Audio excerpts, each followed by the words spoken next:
Mesdames et messieurs, bonjour. Ravi de vous retrouver. Bienvenue à cette nouvelle édition de notre programme L'Égypte à la une.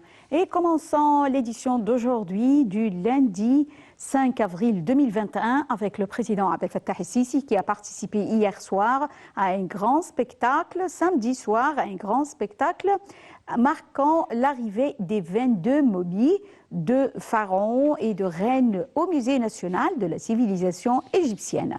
Le défilé, qui était comme une procession du temps des pharaons, était suivi en direct sur la chaîne YouTube du ministère égyptien du tourisme. La parade a marqué également l'ouverture au public du très attendu Musée national de la civilisation égyptienne, un espace colossal de près de 13 hectares à la suite de lieux de culte, de recherche et de loisirs. L'événement a célébré aussi l'inauguration du nouveau visage de la place Tahrir, retapé en tête touristique. Un commentaire. Le président Abdel Fattah el-Sisi est arrivé samedi soir au Musée national de la civilisation égyptienne à Al-Fostat pour accueillir les 22 momies royales à leur arrivée au terme de la parade. Le président s'est exprimé plus tôt sur sa page officielle Facebook indiquant qu'il aspire à accueillir les rois et les reines d'Égypte après leur transfert du musée égyptien à Tahrir au Musée national de la civilisation égyptienne à Al-Fostat. Il a poursuivi que ce cortège auguste témoignait de la grandeur de ce peuple, protecteur de cette civilisation singulière et perpétuelle qui remontait à la nuit des temps. Le président a appelé à cet effet les Égyptiens ainsi que le monde entier à suivre cet événement grandiose, s'inspirant de l'esprit de nos aïeuls qui ont préservé la patrie et qui ont bâti une civilisation qui demeure la fierté de l'humanité tout entière.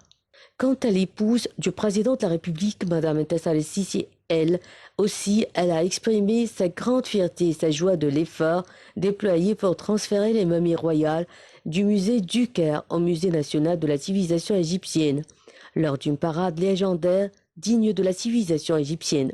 Sur sa page officielle Facebook, la première dame d'Égypte a affirmé que l'Égypte célèbre en ce jour-là un événement exceptionnel et unique en son genre, celui du transfert des momies royales du musée du Caire à Tahrir au Musée national de la civilisation égyptienne à Fostat.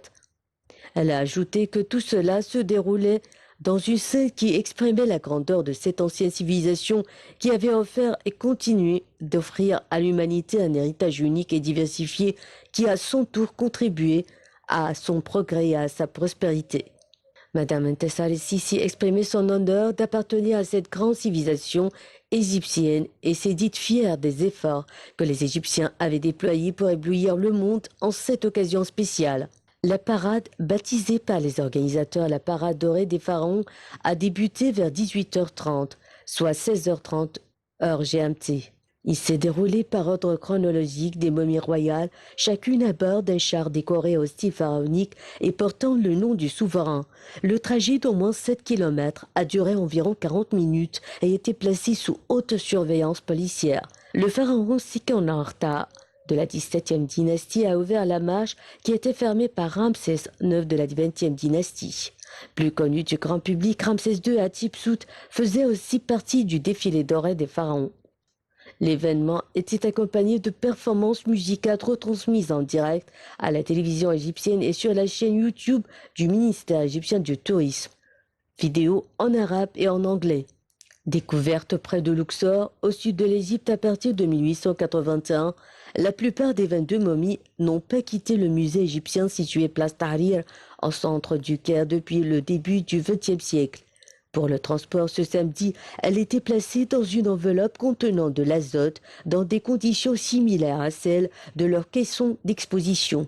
Et les chars les transportant étaient munis de mécanismes d'absorption des chocs. L'ancien ministre français de la Culture, aujourd'hui directrice générale de l'UNESCO, Audrey Azoulay, était sur place pour l'occasion. Dans un communiqué, elle a indiqué que le déménagement des momies vers le NMEC était l'aboutissement d'un long travail pour mieux les conserver et mieux les exposer. Avec sa parade pharaonique dorée, l'Égypte a fasciné le monde samedi soir. Une opération impressionnante et spectaculaire consistant à transférer 22 momies pharaoniques royales qui quittent l'ancien musée égyptien de Tahrir pour rejoindre le musée de la civilisation égyptienne situé à Fostat. Ce défilé funéraire solennel, dont furent témoins samedi soir les rues du Caire, a suscité de vives réactions d'éblouissement partout dans le monde. Le monde entier avait samedi soir les regards braqués sur le Caire pour se régaler du défilé doré des momies royales, le plus grand événement archéologique et touristique mondial du début du siècle, consistant à transférer 22 momies pharaoniques royales de l'ancien musée égyptien de Tahrir au musée de la civilisation égyptienne, le NMEC, situé à Fostat. Un événement qui a fort enthousiasmé et émerveillé les téléspectateurs dans le monde, notamment les égyptomanes. L'ambassade des États-Unis en Égypte s'est félicitée pour le cortège des momies royales qui a capté les regards du monde entier. Nous sommes heureux et enthousiasmés par le défilé des pharaons le 3 avril, a indiqué l'ambassade dans une déclaration publiée sur son compte Facebook. Les journaux suisses publiés en français dans Le Matin à la Tribune de Genève ont donné des détails sur le défilé et les noms des rois et des reines des grands pharaons. Un défilé inédit de 22 momies de rois et reines de l'Égypte antique, parmi lesquels Ramsès II et Hatshepsut, va emprunter les rues du Caire samedi soir. Le trajet d'environ 7 km entre le musée du Caire et le NMEC durera environ 40 minutes. Ce sont 40 minutes importantes dans la vie de la ville du Caire, a déclaré l'archéologue égyptien Zahi Hawass selon le journal Le Matin. Les journaux suisses ont souligné la participation de la directrice générale de l'UNESCO, Audrey Azoulay, qui a affirmé que le transport des momies sera l'aboutissement d'un long travail pour mieux les conserver et mieux les exposer. Les journaux ont présenté aussi l'histoire de ces momies qui n'ont pas quitté la place Tahrir depuis plus d'un siècle, ajoutant qu'elles seront transportées à bord de chars munis de mécanismes d'absorption des chaos. La directrice générale de l'UNESCO, Audrey Azoulay, et le secrétaire général de l'Organisation mondiale du tourisme, Zora Polo-Likashvili, se sont rendus en Égypte en réponse à une invitation que leur avait adressée le ministre du Tourisme, afin d'assister à la grande parade des momies royales samedi soir, marquant le transfert des plus grands pharaons d'Égypte au nouveau musée national de la civilisation égyptienne. La directrice générale de l'UNESCO et le secrétaire général de l'OMT ont exprimé leur grande admiration pour la grande civilisation égyptienne et l'histoire de l'Égypte ancienne. Le président Abdel Fattah el-Sisi a inauguré jeudi dernier le cité de la médecine, la plus grande ville pharmaceutique, la cité de la médecine, la plus grande ville pharmaceutique du Moyen-Orient.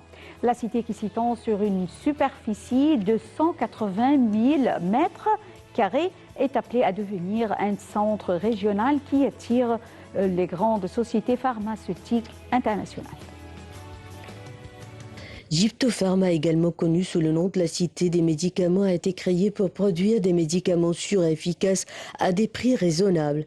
Elle fabriquera des traitements contre le coronavirus et des médicaments destinés aux maladies chroniques.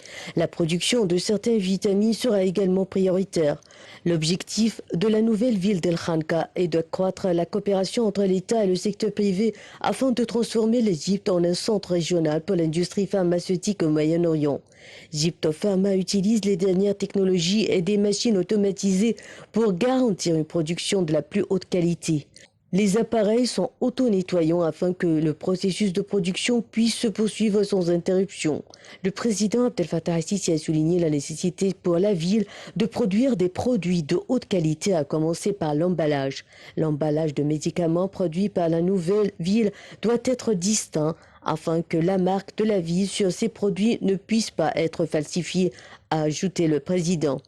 Le président a rappelé qu'on avait commencé à penser à ce projet il y avait près de 7 ans. Il a fallu beaucoup de temps pour créer les usines les plus efficaces en utilisant des méthodes scientifiques afin que les médicaments produits dans la ville soient conformes aux normes européennes ou à celles de l'Organisation mondiale de la santé, a ajouté le président. La cité de médicaments, qui s'étend sur une superficie de 180 000 m² est la plus Moyen-Orient. Elle est appelée centre régional qui attire de grandes sociétés pharmaceutiques internationales. Le président a noté qu'on devait avoir la capacité de produire des médicaments au plus haut niveau. L'antibiotique produit dans la cité des médicaments sera aussi efficace que ses homologues des pays les plus prestigieux du monde, a affirmé le président. Selon le porte-parole de la présidence, l'Égypte produit 97% de ses besoins en médicaments.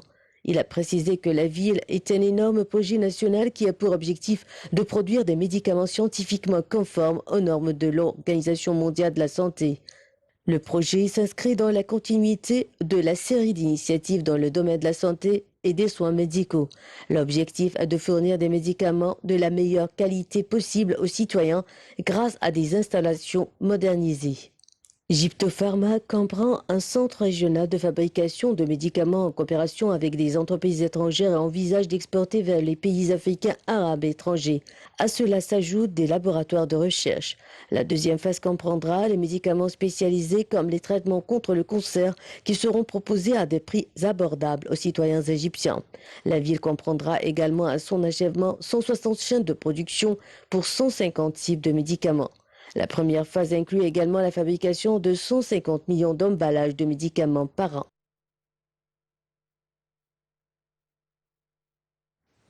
Lors d'une réunion avec le ministre croate des Affaires étrangères, Gordon Grilic Radman, en visite au Caire, le président Abdel Fattah el-Sisi a souligné l'importance de prendre en charge les problèmes d'immigration dans une perspective de responsabilité conjointe. Dalia Karam nous donne plus de détails. Le président Abdel Fattah el-Sisi a souligné mercredi la détermination de l'Égypte dans la lutte contre l'afflux d'immigrants clandestins et leur transit par la mer Méditerranée, selon le communiqué de la présidence. Lors d'une réunion avec le ministre croate des Affaires étrangères, Gordon Radman, en une visite au Caire, le président el-Sisi a souligné l'importance de prendre en charge les problèmes d'immigration dans une perspective de responsabilité conjointe, a déclaré dans un communiqué le porte-parole de la présidence. L'Égypte accueille près de 6 millions de résidents de différents pays arabes et africains qui travaillent et jouissent de leurs droits fondamentaux, a précisé le porte-parole. M. Radman a salué les efforts de l'Égypte pour préserver la sécurité et la stabilité régionale, soulignant le désir de son pays de continuer de travailler avec l'Égypte à différents niveaux pour relever les différents défis auxquels sont confrontés les pays de la Méditerranée. Les discussions bilatérales ont porté sur les moyens de promouvoir le commerce, l'investissement, les relations économiques et les progrès sur plusieurs questions régionales, dont en particulier la crise libyenne.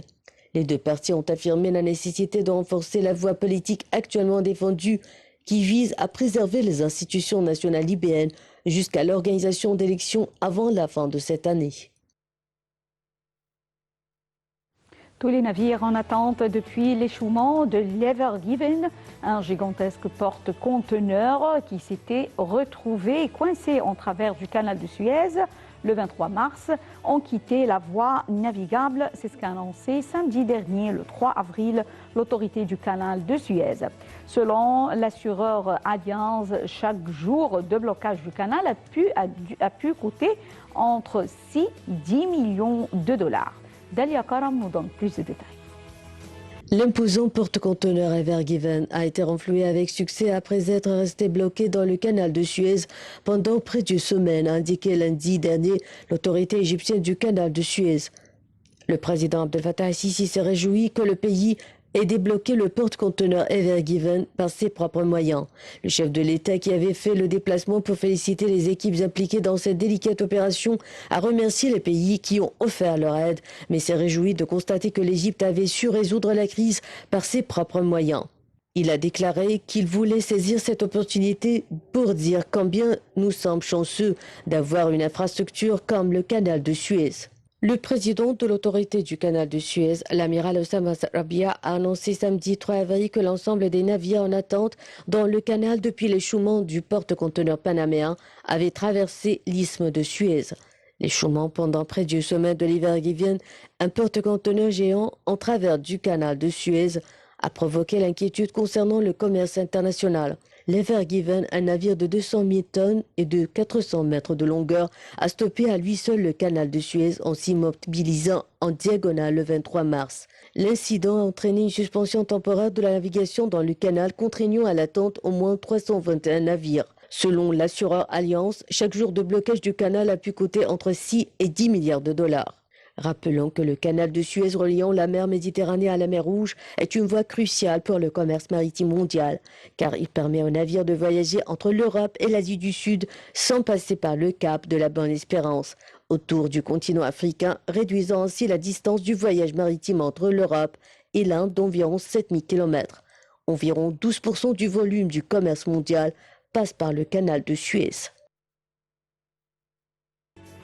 Les vaccins AstraZeneca arrivés par avion au Caire mercredi soir sont les premiers à avoir été livrés en Égypte via le mécanisme COVAX, a indiqué l'OMS, Organisation mondiale de la santé, dans un communiqué. Le système international COVAX vise à fournir cette année des doses à 20% de la population de près de 200 pays et territoires et comporte un mécanisme de financement visant à aider 92 pays défavorisés. Un commentaire. L'Égypte a reçu quelques 854 000 doses de vaccins contre le coronavirus par le biais du mécanisme COVAX, destiné à approvisionner en vaccins les pays les plus pauvres, a annoncé jeudi l'Organisation mondiale de la santé. Les vaccins AstraZeneca arrivés par avion mercredi soir sont les premiers à avoir été livrés en Égypte via le mécanisme COVAX, a indiqué l'OMS dans un communiqué. Les autorités sanitaires égyptiennes ont précisé que les personnels médicaux, les personnes âgées et celles souffrant de maladies chroniques seront prioritaires dans la campagne de vaccination. L'OMS a ajouté que d'autres livraisons de vaccins compléteront celle de mercredi jusqu'à atteindre 40 millions de doses, soit une quantité suffisante pour 20% des quelques 100 millions d'habitants du pays. Le système international COVAX vise à fournir cette année des doses à 20% de la population de près de 200 pays et territoires et comporte un mécanisme de financement visant à aider 92 pays défavorisés. L'Égypte, pays le plus peuplé du monde arabe, a commencé à vacciner ses équipes médicales contre le coronavirus à l'aide du vaccin du groupe chinois Sinopharm le 24 janvier. Rappelons que le pays a enregistré plus de 200 000 cas de coronavirus, dont environ 12 000 morts. Le Brésil est leader dans la production d'oranges dans le monde. L'Égypte est le premier exportateur. L'Association des producteurs du Grune d'Afrique du Sud, CGA, a publié un classement des pays dans la production d'oranges en citant des données du département américain de l'agriculture. Le plus gros producteur est le Brésil, mais presque toutes les oranges cultivées dans ce pays sont envoyées pour être transformées plutôt que livrées au marché frais. Par ailleurs, les plus grands exportateurs d'oranges au monde sont l'Égypte avec 1,5 million de tonnes, l'Afrique du Sud avec 1,2 million de tonnes, les États-Unis avec 540 millions de tonnes, la Turquie avec 350 000 tonnes et l'Union européenne avec 310 000 tonnes.